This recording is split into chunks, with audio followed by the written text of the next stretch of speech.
It is a fully functional DeFi wallet designed to be easy to use. It's inspired in kind of like more mainstream banking and like e-money apps.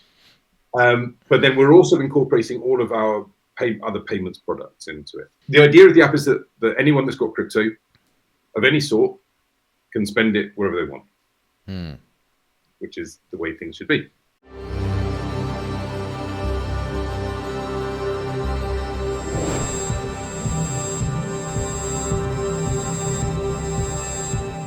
This podcast is sponsored by Coin ATM Radar. When buying crypto with cash, an ATM is much more reliable and safer than meeting some random person in a random place. And unlike an exchange, which could freeze your account, you truly own all the crypto you buy. With Coin ATM Radar, you could find crypto ATMs and other services where you can buy and sell cryptocurrencies for cash. On their website, you can search by coin, address, if the ATM supports selling as well as buying, and you can also search by geo area, country, state, city. You can also check and compare actual current fees at different ATMs. If you want to find out more, head over to coinatmradar.com, which is coinatmradar.com. Hey everyone, I have the wonderful pleasure of speaking with the one and only Joe Parkin. How's it going, man? Doing very well, thank you very much. Yeah, thanks for being on. I remember, for a little background on like how we met, sort of. I was doing a space on X through one of the X co-host platform, really hooks people up with a bunch of different things.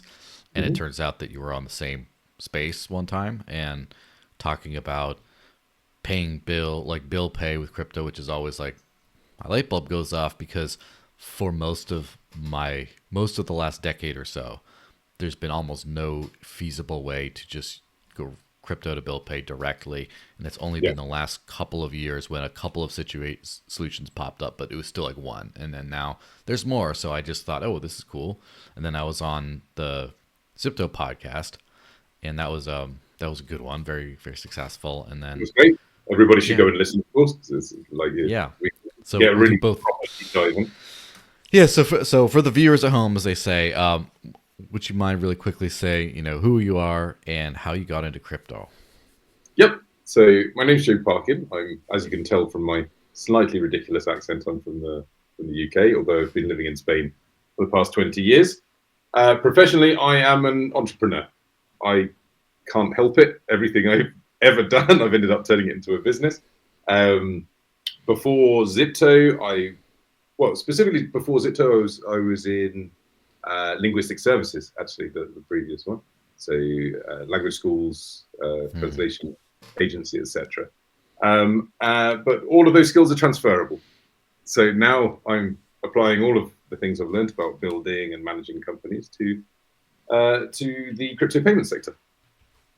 Yeah, fantastic. And so when did you get interested in crypto to begin with? I mean, this is kind of maybe it's not as interesting of a story today, but in earlier generations, like my time, there's always some weird story about how someone even learned about it.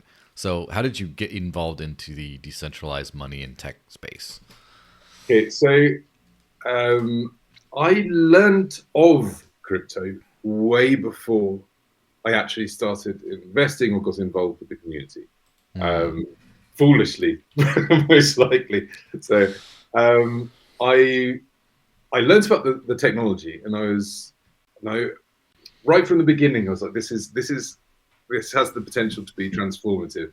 I'm a massive nerd, so anything I learn about, I see that I'm interested in, I'll just dive in and learn as much as I can. So I'm not by no means a technical expert on blockchain, but very, very early on, I was like imagining all the things that could happen with it.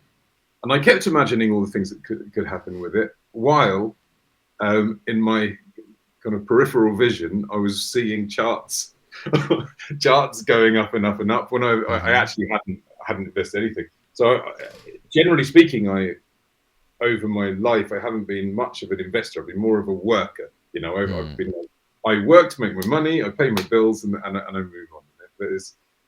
Then I decided to change that. Got into started investing in crypto, very different ones. Went down a pretty traditional route. my memory of being a noob is quite fresh, which helps me in my work right now. I felt I was quite good at it, to be perfectly honest, quite good at finding things that are going well, and started getting involved with the community, which is what I think really makes the difference in the end. Well, you got the two things, right? We've got blockchain technology and the community-driven aspect of crypto, which is what really, the two things together are what turns this into such a transformative movement. So yes, like getting meeting people, seeing issues that people were having, problems that people were having, and like with all things in my whole life, in the end, I've ended up working towards building a business around these opportunities and needs that people have, basically. Yeah, that makes sense. So would you mind then really quickly going down Zypto, because that's kind of the big thing you're working on right now, and just in a nutshell, what is Zypto and what does it do? Okay, it's always tricky because actually we cover quite a wide range of products and services. So we can split it into B2B and B2C. So we've got our products for end customers. Well, right now you can go on iOS or on Android. You can download Zypto app, which is our wallet and payments app. We're hesitant about calling it a wallet, but we need it for like SEO purposes and stuff. It is a fully functional DeFi wallet, designed to be easy to use. It's got the user interface is very different to other wallets you may have used before. It's a lot more like it's inspired in kind of like more mainstream banking and like e-money apps. But then we're also incorporating all of our other payments products into it, which leads me on to the next the next part. The idea of the app is that anyone that's got crypto of any sort can spend it wherever they want, which is the way things should be. I think so. Yeah. So the payment products we have so far, we have cards, which are incredibly popular still. So you load your crypto. You essentially off-ramp your crypto via a card, and then you go and spend your money in stores the way you would normally. And then we've got the bill payments, which you already mentioned. I don't know if you've seen the expansion of the bill payment service, but we now cover, if you count up the population of all the countries that it covers, it would be 2.4 billion people who pay their bills in crypto at this point, which is pretty good. See, as a slight aside, I've been working on some article.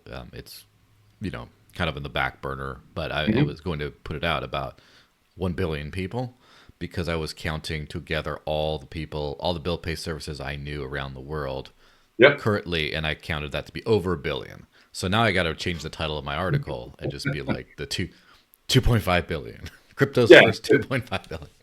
Around 2.5 billion. Obviously, that was greatly helped by India. Adding India really, really bumped up. So it's like 400,000 people plus India. Pretty much. But, and then we've got Indonesia, which is massive as well. The US, Malaysia, Mexico. There's quite a list available on Zypto.com for everyone to go and check out.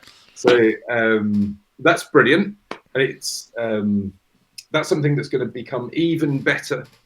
At the moment, you've got to go on the website, and it's a very boring, kind of clunky form that you just fill in your information, then it gives you a deposit address to send your crypto to, and then we work on magic in the background after that. In the app, it'll be much smoother and easier. It will save all your information, etc.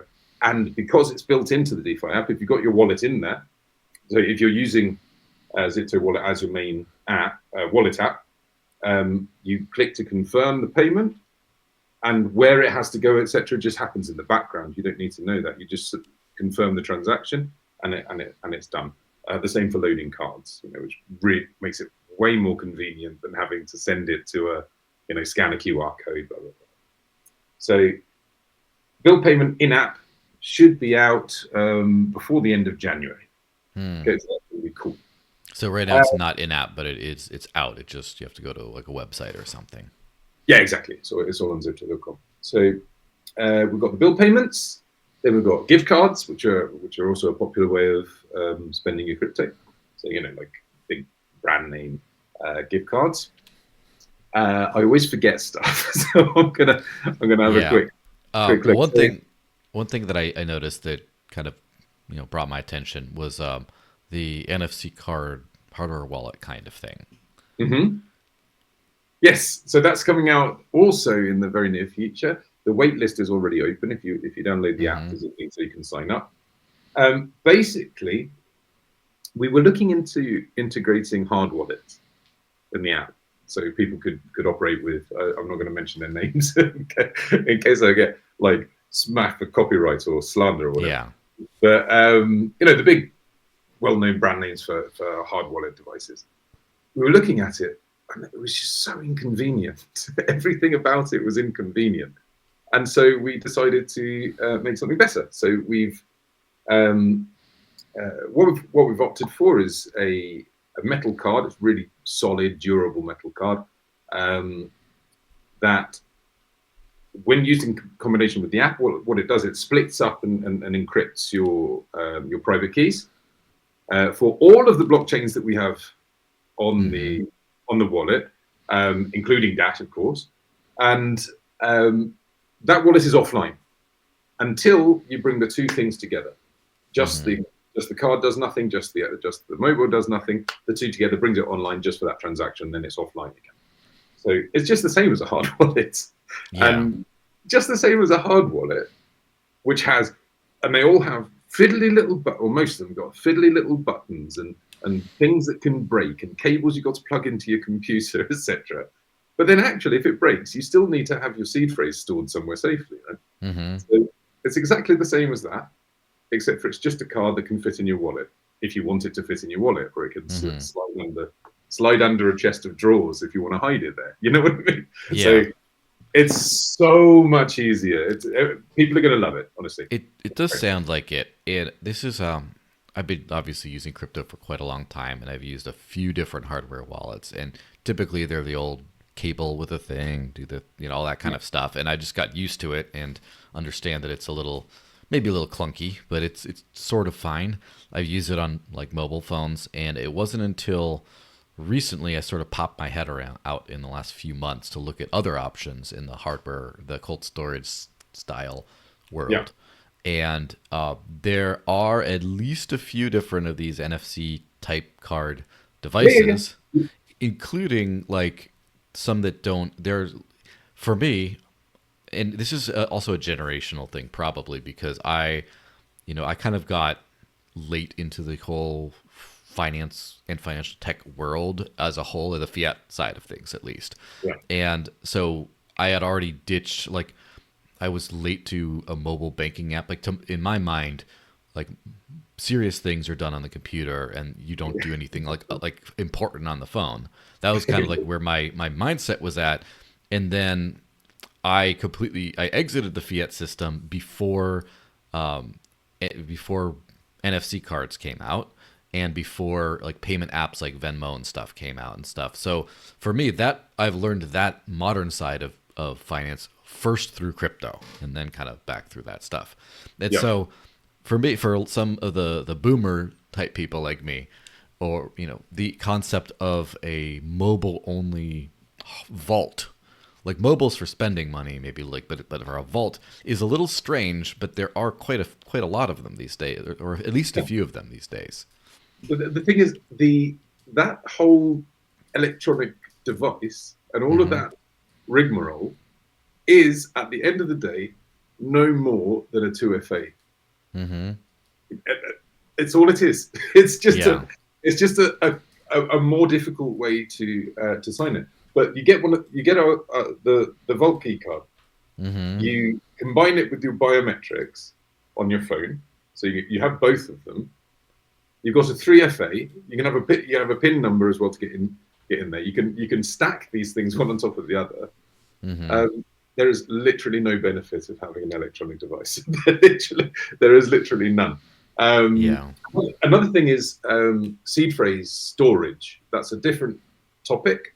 We do have something in mind for this, by the way, but that will be for a later date that I can mention how we're gonna deal with that, because it is annoying. Like is it burnable? Like, not all of us have a laser engraver or anything like that. Yeah, there are some companies that do sell like sort of like Scrabble letters Yeah, yeah, that you yeah. can put together in steel plates. And I know that I've heard from secondhand some friends who had their properties destroyed in the wildfires in California, and they lost Oh their yeah. seed phrases with it because Oh they just. God. And I also heard about people who had seed phrases destroyed, but they had a copy in their second home in like Dubai or something like that, so they were fine. But still, like, people just think about, like, if it's in my sock drawer, that's Fort Knox right there, and it's not always the case. No, it's not. You need to have redundancy, people. Redundancy. You need to Yeah, get this. And it's amazing, right? That this is it still is one of the biggest things that's holding back crypto adoption, I think, is people being afraid to hold we want self-custody, but then we're afraid to custody our own stuff because we might mess yeah, up. But we're looking into there's lots of options coming out for, account abstraction, so that you can use your social media login and things. But honestly, I've been looking at it, and so far I haven't found anything that I feel as bulletproof as it could be. You're sign in with your Google account, but what if something happens to your Google account, or someone figures this out? I find it a little bit scary, to be honest. yeah. That's the thing. It's the constant back and forth between, self custody and managed custody. And managed custody is like it's its own can of worms for sure. It's not even just, well, I give up in principle the control over my keys, but then at least I'm safe. And that's not even true because of the amount that can be compromised. And then Yep. I have seen X, formerly known as Twitter, is also known as the Coinbase support channel because there have been so many people. I don't know what they changed for their security practices, but there have been so many people saying, hey, I've been a customer for 10 years, same bank account, and I got locked out and it won't let me access my own money for the next 2 months. I guess I have to tell my wife we won't be having a wedding in a little bit because I need to pay for things. And then Yeah. just literally making an X post go viral is your only way to access your funds. And that's Yep. that's the other side of things. Maybe that means fewer people are getting scammed, but then at that point, that seems like something needs to change. Yeah. Did you see? I saw. I didn't look into it very deeply, but I don't do social media for anything other than work. But during work and stuff, I did see that there was stuff coming out about. Was it Biden, like, asking for crypto companies' assets to be frozen and so on? I'm sure all of, like, Coinbase and these other, Hmm. especially US exchanges, I'm sure they're constantly like, block this guy, block this guy, block this guy. Yeah, it's pretty endless. So some things about the gift card game is pretty well understood in the crypto world. Um, are you able to? Because I haven't yet had the privilege of trying it out myself. Because I actually have like a half dozen installed but never opened crypto apps on my phone. Because I'm like, I need to do this, and then I just like, okay. Yeah, me too. Me too. Yes. So the gift cards. First of all, can they be of any amount, or are they kind of big fixed denominations like 10, 25, 50? It depends on the individual Mm-hmm. card, and it depends on the supplier. It's a whole thing. Each and every one of our different products, there's a whole world out there of Yeah. how the industry works. For gift cards, there's a gazillion suppliers.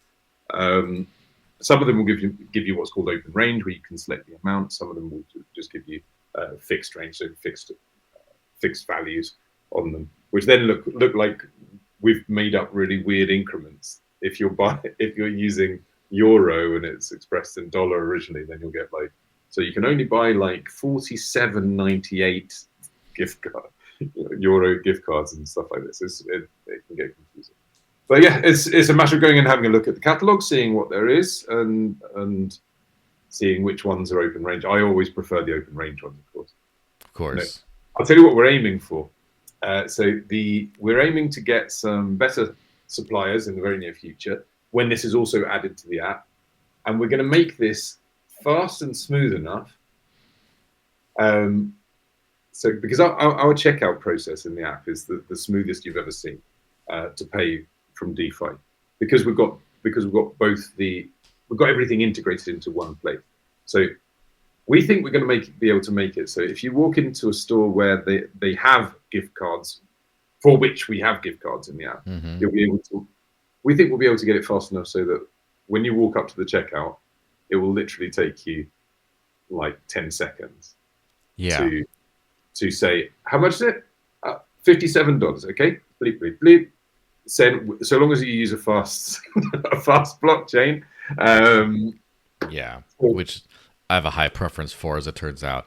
And this has been a something I've done many times in my own life.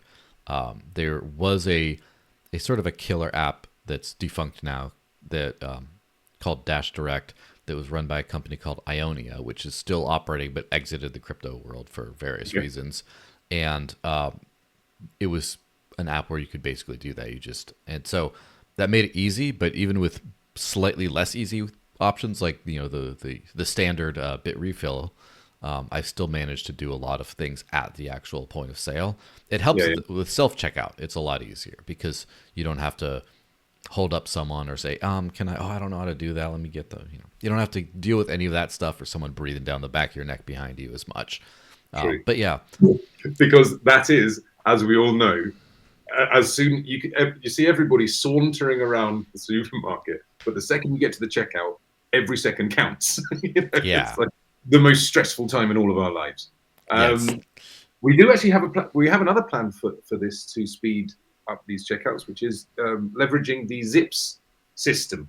So we have in-app reward points called Zips, which are one zip is 1,000th of a dollar, very simply. We give these out for various things. So we've got cashback, we've got referrals rewards. There is also, for the Zypto token holding community, there's rewards on there in the Ziptopia section. But we're also thinking, if we allow people to buy zips beforehand, then they'll be able to do like instant purchases, because that's an off-chain thing. So it's just in-app reward points. Like, does Amazon have points? Something like that. Anyway, if they did, American Express points. Like, exactly. So with that, you'd be able to do instant issuing. So you could like say, okay, I'm going to go out. My budget's about $100 for my shopping today. You could load it in there beforehand. If, for example, you're the kind of person that likes to spend Bitcoin or Ethereum, there's a lot of them. Strangely, it's bonkers, but there's a huge amount of them. As a quick aside on that, I'm pretty sure no one wants to spend those. It's more that everyone has them and then wants to spend what they have. Yeah. Well, we'll give them there's another advantage with this, by the way, that if you're going to do multiple purchases and you've got $100 in Bitcoin or Ethereum, imagine you're going to do $10 purchases. And you can't. In the end, you can't, because you spent it all on transaction fees, and you spent half your day waiting around in some cases. So, but if you load it all in one go, then it will work. I'm blathering. Have you managed to get any kind of meaningful discounts for the cards, or is it just kind of like face value? Because, and to preface that, like, I have seen a wide range. This is one of those products where I've seen the widest range, where there are some, I have to avoid names here to not annoy some people, but there have been a few that charge a significant upcharge, like 5, maybe even 10% for gift cards. And the other hand, I've seen all the way up to like 10 to even 20% discounts for that. Yes. And just everywhere in between. So where at do you stand? Do you manage to hit it with that? Okay, so I'm not even sure where we are at the moment with the current ones on the site, because I'm always looking at where we're going. the way gift cards work is and the suppliers that people are using is what dictates what they do there, and how greedy they are, of course, as always. Of course. But the way it works is the direct issuer of the gift cards do it generally with a discount from the company. Then, depending on how close you are to the source, because all financial products, I could talk about this for hours now. I've been doing this for some years. There are chains and chains of people involved, like suppliers of suppliers of suppliers. Depending how high up you are in the chain, the better you're going to get as a discount, the better discount you're going to get as a reseller. Our intention is to move further upstream, closer to the source, and then using the Zips system in the app. It will also be available on the website when we've got the full V2 kind of desktop side finished as well. We'll be using an algorithm basically. So depending on what discount we get, we'll be giving more or less cash back on those cards, with the upper limit being face value. You know, there are very occasionally we come across one where we would actually have to pay a markup on the face value, but we're probably just going to filter those out and just not offer them. Yeah. So that's where we're going. There will be discounts. What discounts? It will depend on the card, on the gift card, and on the supplier. There's no easy answer for any of these things. It's just that it's and potentially we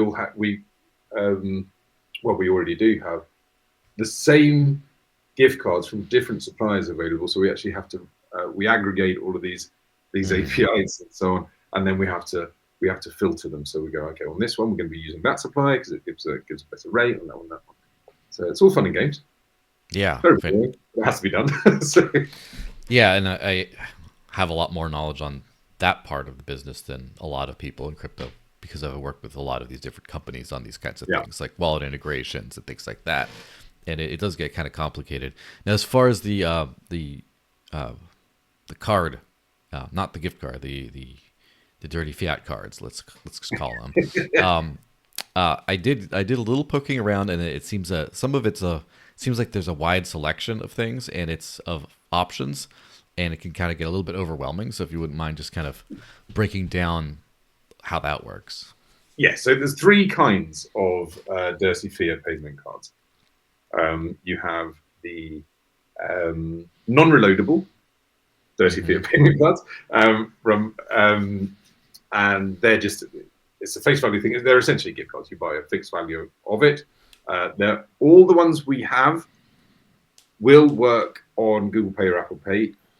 Anybody that's going to go and check them out, please check out the restricted countries list before you purchase.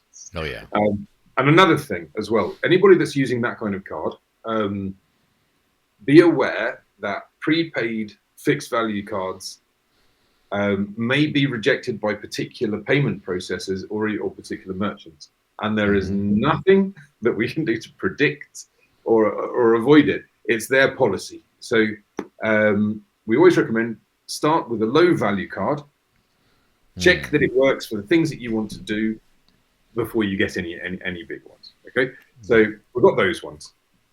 They're essentially gift cards. Then we've got virtual reloadable cards, and we have physical cards. I'm going to, of those, I'm trying to think which things I'm going to say. Well, anyway, both of those are going to be maybe not replaced, but certainly superseded by most users our new card programs, which will be launched in the very near future, which are going to be way better. I literally today, I bought my lunch. When I bought my lunch today, it was the first point of sale transaction on one of our new card programs, which was very exciting for me because I know how much work's gone into it. This is a crypto-friendly bank that we've partnered with. We're further upstream now than we've ever been before. So we're going to have full, custom custom design cards, which have already been submitted for approval at Visa. On Google Pay and Apple Pay, it will be a nice Zypto design, which it wasn't before. It was a generic one, and yeah, all of the functionality is going to be faster, smoother. We're going to have more space to offer like cashback and things like that we currently have. They'll still be available to people in I think around 180 countries. Issuing is going to be faster. Everything's going to be better. So we're upgrading substantially. Very much like a crypto.com card or the now Binance cards. But they're going to be better. They will genuinely be better. When you get into the cashback and everything, and if you actually have used those cards and you see the spread they charge on the transactions and things, we're going to be beating them. So I'm very excited for those. This is our big thing coming up this month. For sure. And it's been in the crypto space a very long journey in that, and I've kind of been there for a lot of it. I do remember in the early days, you had like Wyrex and Shake Pay and things like that were reloadable cards that also had a physical card, but they had a certain limit, like a 5,000 total load before you had to do KYC. And so I remember burning through a few of those. And then I remember, of course, more recently, there's a lot of prepaid cards, and I was actually helping a partner test one version out. And it just, it's so nightmarishly, I guess, intricate, and it's almost like using the Lightning Network as far as like, is it going to work or not? Because I do remember at one point traveling around, I was going to speak at a conference in Amsterdam. And during that time, I stopped in a bunch of different countries for layovers. And I used that opportunity to see, does it work here? Does it work there? And I had a couple of side-by-side prepaid, the prepaid burner cards, right? The one-time type things. Yeah. And one of them worked just about everywhere. The other one worked just about everywhere as well. But because of the specific issuer that didn't make you fill out some like made up fake information before they let you, you have the card, that just literally you have a hyperlink and then that's the card and that's it. That ran afoul of some UK law. And so UK merchants would not accept just that specific card because it didn't make you give a fake name and email address before using. And so that's, then when trying to buy new EasyJet bags, for example, wouldn't work even though I wasn't in the UK because it's a UK company. And then even in Amsterdam, based on using, you could find which UK companies were at which places because of that exact little thing. And it's just like those little data points. Like, yeah, I've been in the trenches. It's kind of a rough go, and getting them added to Google Pay. Now, a conversation for another day is doing all that with a de-Googled phone, but that's a different rabbit hole. Oh, I don't know. I have no idea about these things. Now I'm gonna having said I'm excited about our new card program, etc. I'm gonna drop into Joe's actual opinion mode. Right now, Joe's actual opinion is that these kinds of cards are a necessary evil, let's say, along the journey as part of the road towards properly actually paying with your crypto. Now, what I didn't mention before is that the first thing that we made as a company was our payment gateway, Zypto Pay, because our ultimate aim is for companies to be accepting payments directly in crypto without people having to go through these traditional, TradFi or filthy, dirty fiat avenues. So then, if the merchant wants to convert it into fiat or tokenized gold or carbon credits, whatever the hell they want to do, that's on them. But I, as a person with assets that are considered valuable, I would like to exchange them for goods and services without a load of hassle. And I'm pretty sure that's the same for everybody else. So that is our ultimate objective.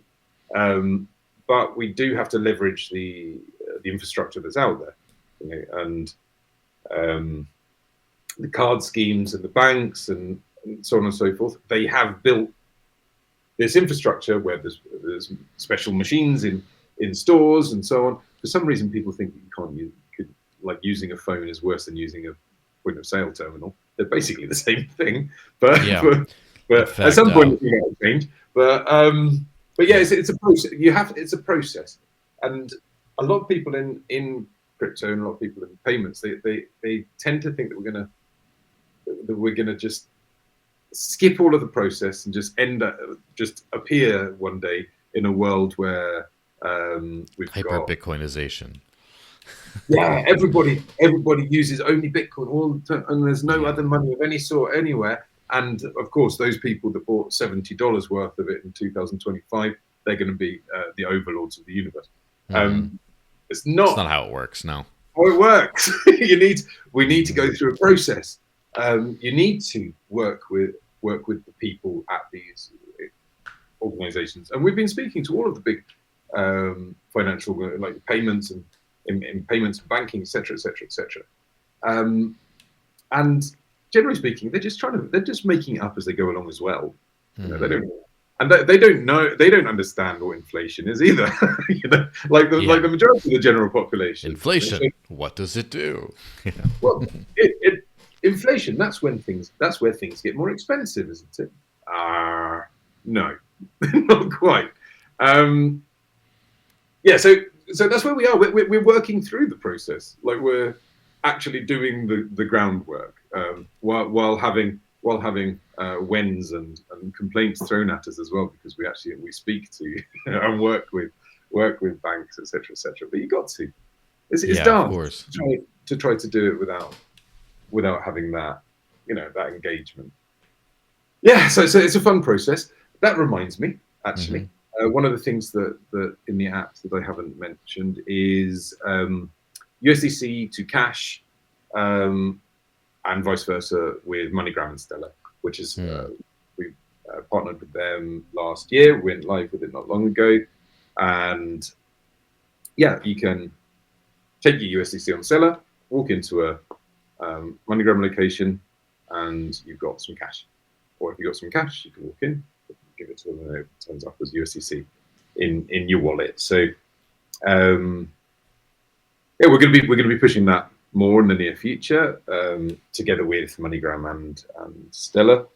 I was on a meeting with them just last night actually about this specifically. Like how can we improve the user experience so that more people use it? So that's what we're aiming for at the end of the day. So yeah, like collaborating with the mainstream guys, sometimes for a genuine long-term partnership, and sometimes as a kind of a Trojan horse tactic. And I'm not going to tell you. Of course. Yeah, they'll have to leave them guessing on that. But I mean, that's at the end of the day for the adoption curve is like, I've done plenty of completely peer-to-peer crypto transactions and payments that just nothing else in between. But that's obviously the rarity. And then most people do entire fiat. The entire part of the transaction is that. And so it's kind of like it's almost like trench warfare where you just you have to try to move to a new trench every so often and just solidify that position, where it's like, okay, now I want to hold a balance in crypto, even though it's in a custodial thing like Coinbase or whatever, and then just live on that. Oh, but now I want a non-custodial crypto, but then I sell for in a bank account, whatever. Well, then now I can like buy something, but then it's like a gift card, which is not the thing I really want. It's an intermediate thing that I buy, but it's still a product I buy. It's still non-custodial, still doesn't require ID, whatever. And then eventually you start chipping those things away, and then now you're paying a merchant who auto converts. They don't see the crypto, but you just send them crypto and your part is done. And then you pay a merchant who doesn't auto convert. And then it's like, okay, then you pay a merchant who then will pay someone else that same crypto. And then that's like that's the holy grail. But there's like, it's not, as you mentioned, it's not, we're going to wake up one day and be gifted this from above. This is trench warfare. We're just crawling on our elbows every step of the way, trying to get closer to that goal. Yep. But that's the way these things always go. It has to be that way. The internet wasn't adopted overnight. it was, an underground thing for a very long time. All of these kinds of technologies go this way, and and this is the cash of the internet. So it's going to take some time for it to spread out, but it will. That's the thing. It's the adoption is gaining pace at an unbelievable speed. It's the conversations we're having with like the mainstream guys are very different nowadays to how they used to be. They know that it's coming. They're not so obsessed with what the Bitcoin chart looks like, because what stable coins, while they think what you may or about stable coins, but they are helping the adoption of the technology, the blockchain technology. Which assets are passed through the blockchain is, will adapt and over time, but they really are helping. Like B2B, a lot of the volume of fiat value going through all the different networks is B2B payments, like and even B2B from one part of a multinational to another part of the multinational, because it's just way easier than doing it via banks. It's easier and cheaper and faster. So why would you not do it? If you've got you've got part of your company in South America, you're part of your company in Europe, you could either go like, when you want to send you need to balance out the book, sending $1 million over or whatever. Going through the banking system can be a nightmare. There are countries where any money leaving the country automatically gets like tariffed or taxed. However, crypto, you just go zoom, and it's done. Right? For sure. And so the volume of money moving is just going up and up and up and up and up and up and up, regardless of what the charts are doing. And that's what's showing. That's what's showing the mainstream finance guys that it's just inevitable. It's where it's going. It is kind of funny when you talk about trying to onboard a merchant to accept crypto payments. You think about why would they, and there's so many reasons of like, oh well, I need to save on transaction fees. No one seems to care about that one, at least on the surface. Oh, like screw the government. Yeah, there's a lot of those, depending on who you find, depending on where. But the second most popular one I've noticed is they want a new customer base. They want to attract people who can spend crypto there, not because they care about the crypto, but because they care about, just getting tapping into this new customer base. And in fact, I know some would report I think this is not very widespread, but some would report their crypto transactions as a marketing expense, as in they're giving away their stuff for free in order to attract people in. But the most common reason by far is just the future stuff. It's just this vague sense of it's coming and we should get on this now. Well, because it's coming. And it's not a very well thought out point, but it's also kind of one of the more accurate points you could think of. They've clearly been looking at every single crypto project's website, because every single one of them is the future of finance.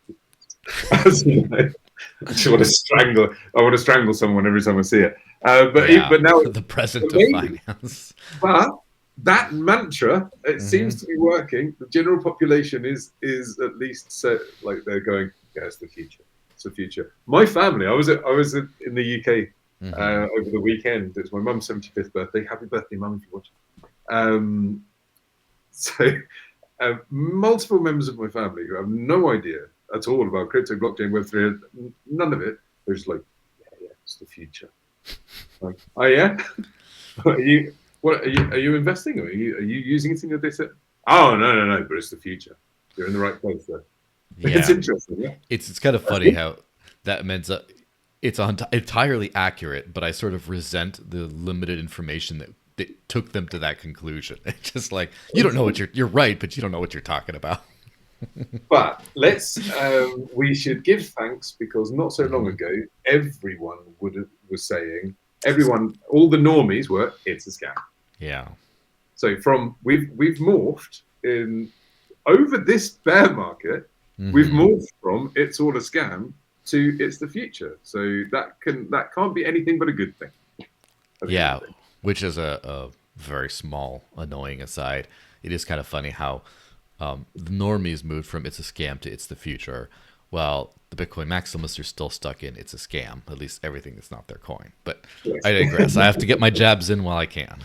Yeah. No, I'm with you here, but it's all of the maxis for all of the things.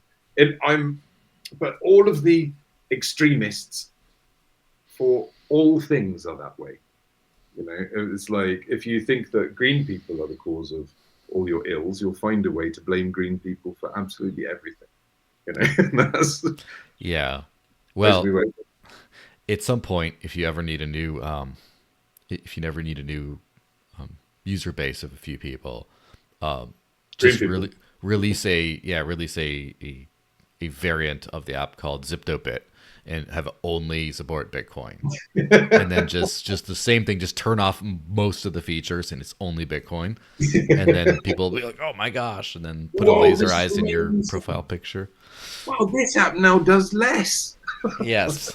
So great. That's great. Although to slightly steel man that criticism there, a lot of times apps do get a lot better when you cut out some functionality and just make it simpler and streamlined. But that's a side note. Yeah, well, that's not the avenue we're going down. Unfortunately, we're a very broad service provider, so it's kind of a you know, like I said before, it's like a crypto super app.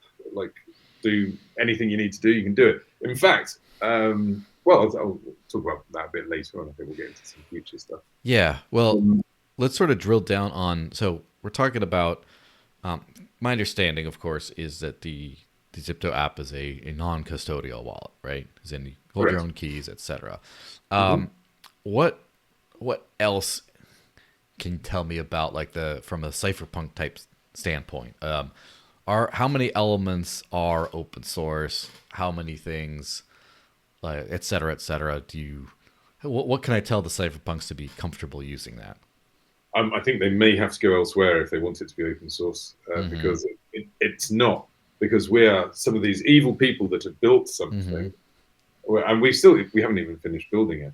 You know, there's a lot to come, and as we've spent our money on making it, then we're not making it open source, at least for now. Some of it, there are certain things in the future that will become open source, specifically around what I mentioned before, with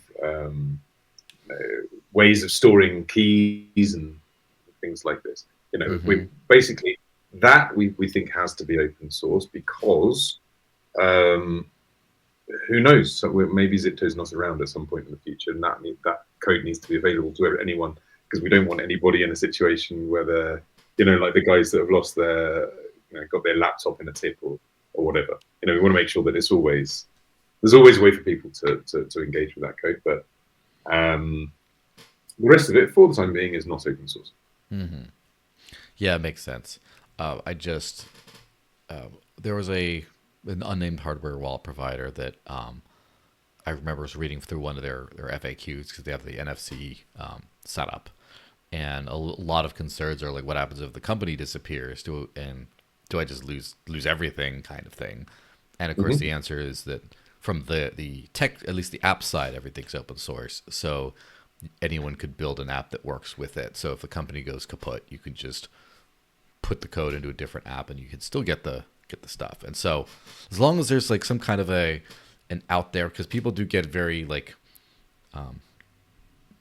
squarely about, you know, when they're holding their own money and what security vulnerabilities are there, who else can get in. And so it's always a good thing to kind of, you know, approach from.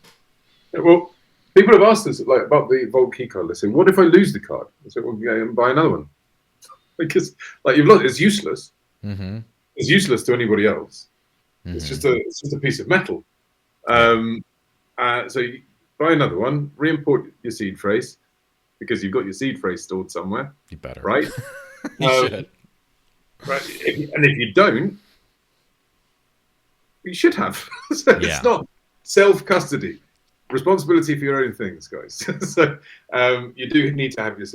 Even, by the way, when we do add an option for storing seed phrases, it's one way of doing it.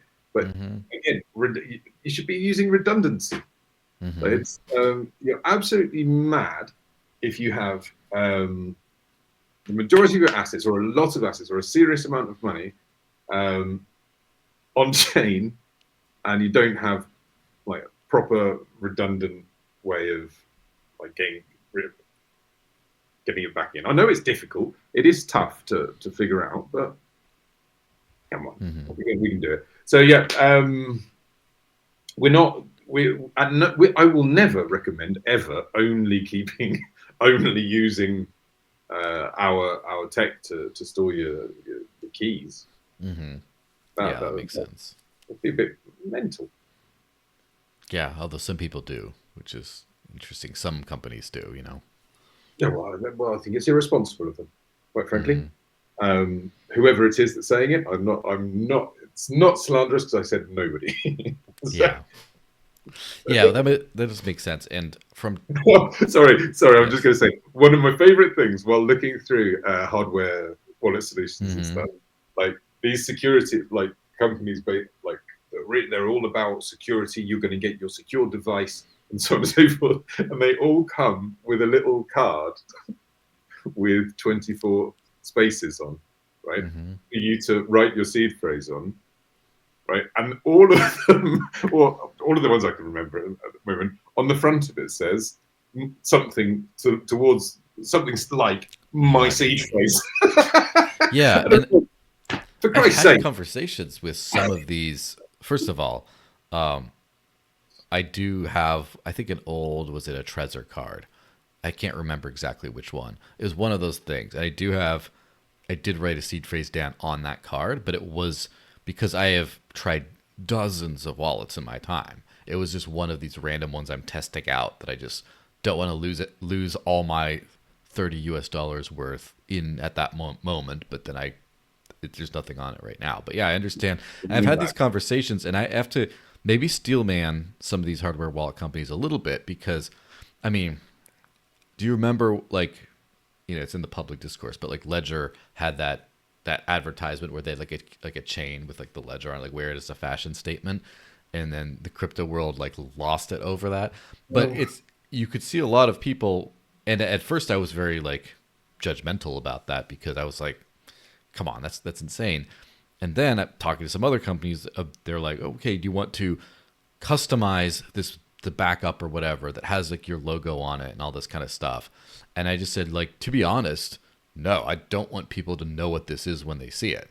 I don't want to say all my money on a thing.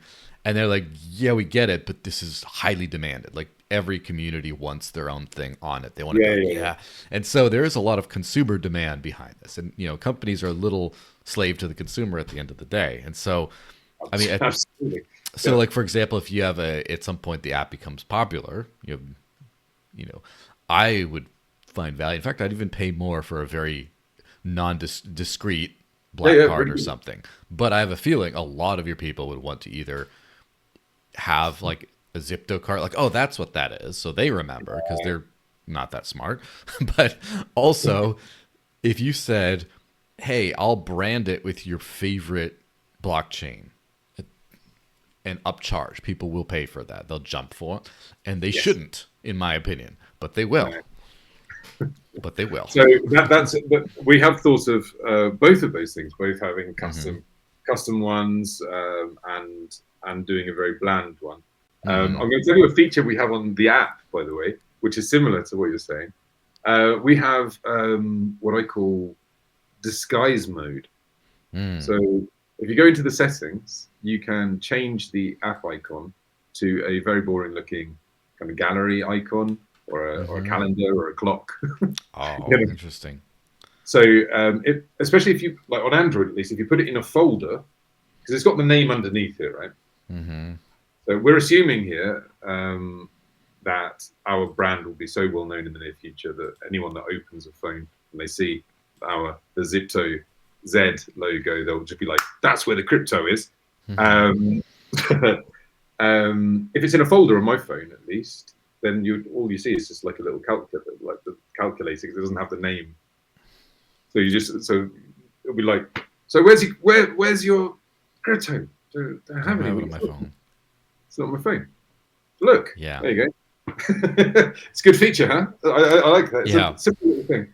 By the way, another thing on this subject, even without the Vault key card, we've got a cool thing on there, which is partial seed phrase removal. So what you can do is you can go on, once you've imported the wallet, you can go in and you say, right, I want to remove all of the words except for these 3. Right? Sorry, no, I'm just going to remove these 3. So the private key on your phone is incomplete, and anytime and it goes into read-only mode, so it looks just the same. But if you want to bring it back online and do some stuff, you just type write those 3 words in, which a human mind is capable of remembering. Words, yes. Right? Father, Son, Holy Spirit. People can get 3 words in their head. Yeah, right. Now I have 1/4 of your seed phrase. Thank you. Amazing, you got all of those. Actually, I don't. Well, actually, that's 4 words. Actually, now that I think about it, but also, I can't remember. It's only the first 4 letters that count, anyway. So yeah, I can't remember having seen any of those words in a seed phrase before. Maybe they probably aren't there. No, I think Father and Son. I think I've seen. Well, maybe Father, definitely not Son. Holy. I know. No, Spirit. Hey, I don't know. Well, Father. I think I've seen Father. Anyone who's watching this, by the way, after we publish it, please type in your seed phrase. Which I stopped myself halfway through that joke because it's not a joke, because every one of my videos has people commenting their seed phrases in it. Because it's, that new scam about like, here, I have USDC stuck in this, or Tether stuck in this wallet. Here's my seed phrase. And they're like, oh, maybe some unsuspecting person will do this random wallet and put gas tokens in there that then will be rugged. It's like... it's a wild world out there. It is indeed. So, but anyway, it's a nifty little feature we've added where you can just remove some of it. So that wallet's completely offline. You wouldn't be able to do anything with it unless you put those words back in there. So we've got different levels of security but the only secure, completely 100% secure wallet, by the way, is one that is not online or on any electronic device and is only in a physical format, or written as words, or in actual fact, another thing, security tip, cipher somehow your seed phrase when you write it down or when you have it engraved on something. Yeah, I mean, that makes sense to me. Also, remember that the only secure way to hold your crypto is in a way that even you can't access it. It's kind of like the best way is in losing your keys is the best way to make sure no one steals it from you. So it'll be like you toss it into the ocean. Like, that's it. Yes. You go, okay, accident. That's safe. Now I can move on. But they call that the perma-hodl. The perma-hodl. You hodl forever. Yeah. Yeah. Nice. So we kind of glossed over the B2B type stuff because I noticed that's there too. You mind just jumping into that one real quick? Yep, of course. So the first thing I'll mention is that everything I've spoken about so far, except for our wallet app, which we're not white labeling out, not what we've got. We can build a white label wallet for you if you want, but not this one. It won't be ours. So all of that other stuff is available as white label for other companies. We have many companies using our software and our infrastructure overall,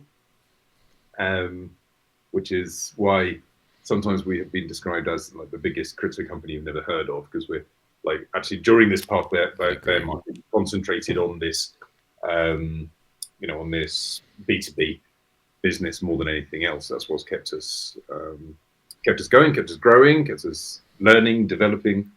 We're building for lots of people out there. So if you're using products or services that look similar to ours, well, maybe they are ours.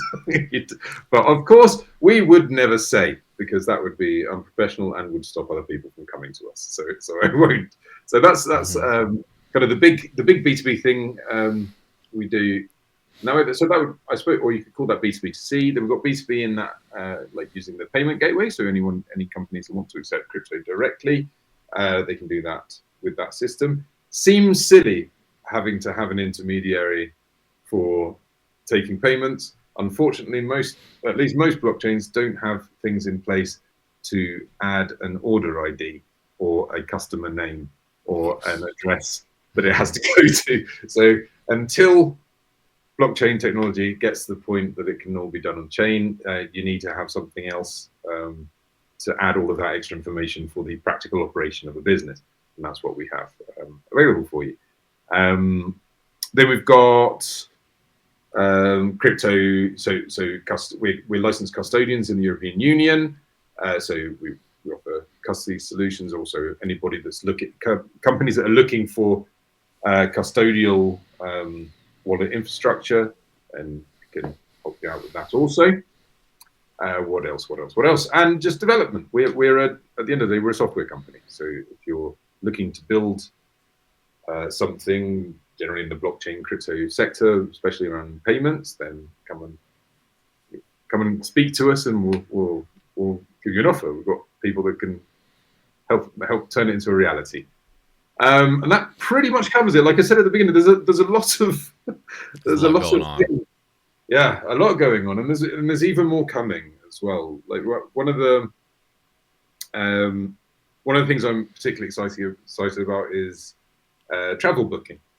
So we've closed an agreement with who is probably the world's biggest travel booking supplier. So they're actually used by the big mainstream companies. A lot of the stuff that you buy via other booking brands actually come from this other one. And we've closed an agreement with them, which will allow us to provide genuinely competitive pricing to the crypto holding community. If you've booked via some of the currently available services, you'll see there's a big markup as compared to what you get on like the mainstream sites. That will not be the case when we go live with this. It'll be genuinely competitive with market prices, and we'll even give you cash back in zips. So, wow. And we're going to white label this out as well. So over 2025, booking your hotels, rental cars, blah blah blah with crypto is going to get way easier, because it's not just us. Remember, like what you'll notice generally moving forward is when we announce something new, then you're going to notice a ton of other companies also announcing it, because that's how we work. So just put up like Google alerts for like, new bill pay, crypto bill pay in India or whatever. It's like, be like, it's like that old Leonardo DiCaprio meme of like, oh, there it is. I recognize that. I recognize that. But of course, I can neither confirm nor deny if they actually are. It's perfectly possible there will be someone else who did it on their own. That's the secret sauce for sure. So just to sort of wrap up the philosophical discussion with just a philosophical point or whatever, or just general question. Where do you see the space going as far as, especially the crypto as money space, in the next 5 to 10 years, let's just say? Like, do you think, first of all, do you think we're going to hit mass adoption in any kind of way, shape, or form? Early mass adoption within the next 5 or so years? Do you think there's also a big consternation around how it's going to look? As in, I think a lot of early days people are thinking it's just like, oh, this is going to be, everyone's holding their own keys. Everyone is just, we're going to end taxation as a whole, because everyone's going to, like, you go from like the anarcho-utopian things to this is just CBDC. This is going to be the same thing that we've been living under, but just more streamlined in an evil way. This is going to be just, we're rushing towards dystopia. We have this brief moment of the illusion of sovereignty for some crazy people like me while we're rushing towards dystopia. So I'm guessing that between those two extremes, you're somewhere between those two extremes. But like, what do you because you're a bigger expert on this than most people in crypto. Well, what do you think? Where is it going? Somewhere in between. almost exactly in the middle of those two things. And as with most things with who I refer to as humans, it's not going to be black and white. It's not going to be the same for everybody. We are split up into these things, imaginary things called countries, full of these human constructs called cultures, and not everyone's going to agree on what we should do. So, are we getting to mass adoption? Are we going to move towards mass adoption in the next 5 years? Yes. In what form? I'm sorry to say that a lot of it's going to be stablecoin or something similar. CBDCs, whether, quite honestly, while the concept of fiat is still in people's minds, it doesn't really matter too much if it's CBDC or whatever else. And it's going to take some time before people are able to move away from this idea that fiat is worth something, that it has an intrinsic value to it. But that's kind of the next fight, I think. So we need the technological, the technology is obviously better than having all of these like private ledgers, often with people like manually checking them all the time to see if it's obviously better than that. Obviously, so it will be adopted. There's no way around it. Will we suddenly get rid of all of the powers that be and be able to transact person to person? Partly we will, because that genie's not getting put back in the bottle now, right? Now that you can. Yeah, it's there. So like, even if like we've got all this regulation coming up, people are having to. You can't interact with any kind of centralized thing with Nika. Like, you've always got to identify who that wallet belongs to when it comes in, when it goes out. But that doesn't mean that people are not going to have they're going to have the people will have DeFi wallets, and they'll send money between each other without interacting with these entities. They will, of course, they will. So. Yeah, I don't know. So at the end of the day, there's not much. There's no definitive. We're somewhere between those two. Obviously, I hope it's not too far towards the dystopia. But then I think the next fight is what I'm almost more interested in, which is this concept of changing the way people think of value. So moving back towards, remembering that it's actual physical things that have value, not money. Money is it's a token. It's a language for value. It's a symbol.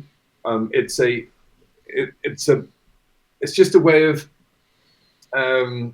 it symbolizes value, and it's obviously been very practical for a long time, but we've got better ways of doing it now. So that's going to be the thing that I think long term, that's the thing I'm more passionate about, really, because that's the thing that's really transformative.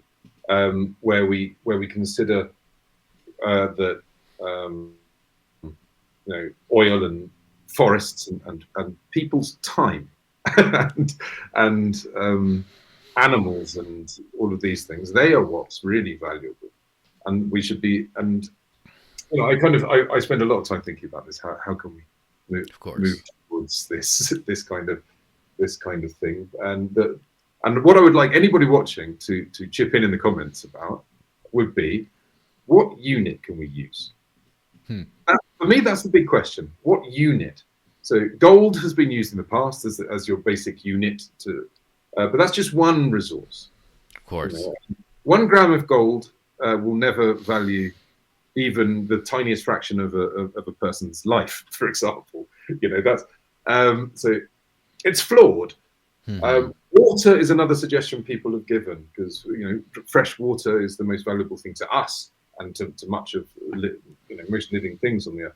But I think it's more complex than that. I think at the end of the day, there are so many different things that have real, true intrinsic value that we kind of have to come up with some sort of unit that can measure all of them. Like, do we need to audit all resources and fix value, for example? So that's the kind of thing I think we need to move towards. And like when working with companies, like with big corporations, as they take in their payments, one of the conversations I need to have with them is how are you going to store that value? At the moment, almost everyone wants to flip it to fiat because that's what they think is value.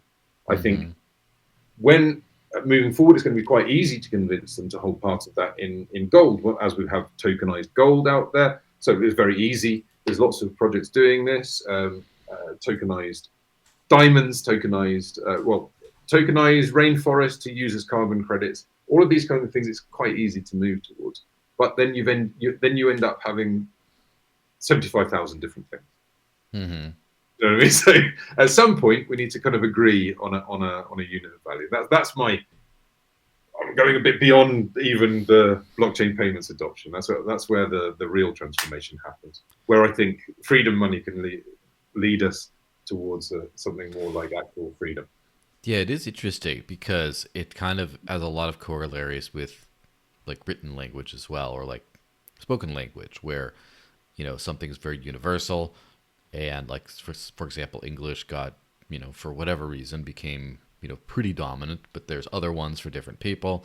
Some have some overlap, but then you get into other languages such as coding languages where you need a different language to express it. Like, are we just going to write everything in Rust now? Like, is that just what the Rust rewrite meme? Is that just the thing? Or are we all going to write everything in JavaScript? I'm like, let's hope not. And it's like, et cetera, et cetera. There's so many things. And to my mind, I guess, what we consider money is just the top level, most fungible value store and transfer thing. It's the one that we can the world can agree on the most. And then below there could be plenty of subjective monies that are much more kind of, I guess, lower order, but some people might be more valuable. Like, for example, if you have a group of friends or people close to you, and you do things for each other, like favors, etc., you build credit with each other, and that is, instead of like paying someone to do things, you just help each other out in some sort of a balanced way. But it's not exactly fungible because you can't take that to the open market because you don't want anyone else doing it. It's just the people you trust, and that's its own little tokenized value system right there. But mentally not tokenized, right? It's purely mental. And then this is something that I've been thinking about a lot because in my previous career, I was a nonprofit fundraiser, and I used to ask people raise money for nonprofits. And basically, there's something that people recognize as good, as this is a good that we need done, but no one wants to buy it. No one pays for charity. No one goes to the charity store and fills up their cart. And so there has to be, but at the same time, people do want to pay for it. And so there has to be some weird, gross middleman like me going up to a bunch of rich people asking them, hey, do you want to give money for this? And so then I take a cut, but then, because I have to eat in order to do this, and then somehow I get the charities paid. But so in the future, it'd be interesting to find ways of, for example, having nonprofits that don't have to raise money, that just get paid in goodness points. Like, people will buy goodness points from them, and then companies will redeem with a certain limit, like real goods and services for goodness points that you purchased because you helped out the charity. And then that's the very tip of the rabbit hole, and I think we'll be here for like 4 hours if we keep going down there. But there's no end in sight to it. It's like we've only been trying to figure this out for the whole of human existence. Like, how do we do these things? Like, how does one? Well, since the first time one person had 2 apples, another person had 2 pears, and they looked at each other and went, there you go, swapped one for the other, and then walked off. Since then, it's all been trying to figure out how to, keep everything balanced and how to pay for stuff. How do you? So we get into it. There are so many rabbit holes to go down. It's unbelievable. But yeah, that's kind of where my mind goes every time I think about this. I go down the logical progression of how this technology will be incorporated, but I think the concept is more profound. The concept of I love the fact that now we have, for the first time ever, a parallel global economy that doesn't belong to a single country. I think that's absolutely wonderful. and it's a really positive step forward to uniting us somehow. I hope if we can just leave these people printing imaginary fiats to one side somehow, or at least make them somewhat less relevant, or at least maybe remember that, or show them that we want to work together in some way. Maybe unite more, divide more, both at the same time, because a lot of people get upset when they're all forced to use the same thing or do the same thing that they don't want to, and they'd rather be left alone. But then at the same time, I don't, the nation state style boundaries or class boundaries, maybe they don't want to be in those. So yeah, that could, the philosophy podcast could spiral out from there. Well, we just wrap it up, and then we'll, I'm sure, do another episode at some point and get a little bit deeper into all this stuff. Where could people find more about you specifically, and then where do we find more about Zypto? It's shill-o'clock. More about me specifically. Like as a thought leader in the language of value. I don't know if that's what I am. I'm a thinker. I wouldn't think I'm a thought leader. I've got some articles on the blog on Zypto.com. So if you go to Zypto.com/blog, you'll find a section there of stuff that I've spewed onto the interwebs. I think you can get a bit of an idea about the way I think. It's very similar to the way I've been blathering here, to be honest. So you can just watch this again. And about Zypto, Zypto.com is the place to go. You can join us on Telegram as well at Zypto, and the community on at Zypto Global.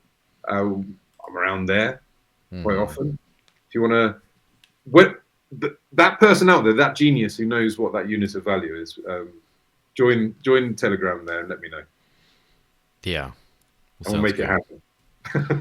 Yeah, well, thanks everyone for watching. Make sure you try out the Zypto app. I will probably, before this gets published, actually try it out myself and get a seed phrase in there and whatever else, and hopefully not get rugged. But yeah, we'll see. All right, bye everyone. See you around. Nobody's got rugged so far. We've just been waiting for you. Okay. I'm the first one. Patient zero. It's all a ploy to get you. Yes, for sure.